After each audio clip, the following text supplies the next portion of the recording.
Nous sommes ici dans les jardins du Centre culturel de la République d'Azerbaïdjan, à Paris. On organise ici de temps en temps des expositions, des concerts, et vous êtes tous bienvenus et invités. J'aimerais bien une fois encore vous remercier pour votre présence et je vous souhaite bonne continuation. Je m'appelle Harry Roselmack, je suis un chercheur en humanité.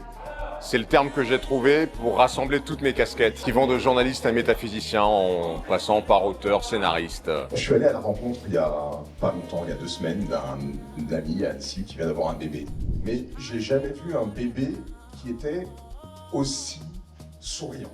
Ce gamin, c'est l'illustration de ce que j'écris dans mes livres. C'est l'illustration que, avant d'acquérir les peurs qui viennent de l'extérieur, parce que normalement, il y a des raisons d'avoir peur. Je pense que fondamentalement, on est fait pour l'inverse de la peur. Quand on voit la pirouette qu'il nous fait entre le journalisme, où on voit la personne hyper reconnue, super lisse, et qui nous fait quelque chose comme ça avec un bouquin qui nous parle des tripes et qui met la métaphysique au service de tout le monde. La seule chose que je dis, c'est que tous les problèmes de cette planète, je dis bien tous, qui sont liés à nos choix, à nos attitudes, à nos comportements, tous seraient résolus si tout le monde, ou en tout cas une très grande partie d'entre nous, comprenons qu'on est fait pour la relation harmonieuse.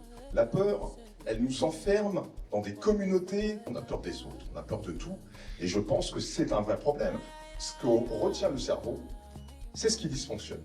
C'est-à-dire que vous faites un journal, si vous dites que le train de 18h est arrivé à 18h, les gens s'en foutent complètement, ils vont dire mais qu'est-ce qu'il raconte, ça n'a aucun intérêt. Par contre, si vous dites que le train de 18h est arrivé à minuit, qu'il n'y avait pas de clim alors qu'il faisait 50 degrés, qu'il n'y avait pas d'eau, que les gens sont sortis du train, etc., là ça devient une information digne d'être dans un bulletin d'actualité. Très passionnant parce que l'approche sur l'humain, c'est ce qui fait la vie. Donc Harry a cette qualité de fédérer et Philippe de poser les bonnes questions. C'était un livre très intéressant parce qu'on parle d'un sujet très important, c'est 2 sujets très importants, c'est l'amour et c'est la peur. Franchement, la chose qui m'a le plus intéressé, c'était son approche sur l'amour. Il parle de la relation entre les personnes qui est guidée par l'amour. C'est vraiment la connexion entre les personnes qui mènent justement à l'avancée des relations. Il y a quelque chose qui me frappe dans l'histoire intellectuelle de la Martinique, c'est cette propension à l'universalité.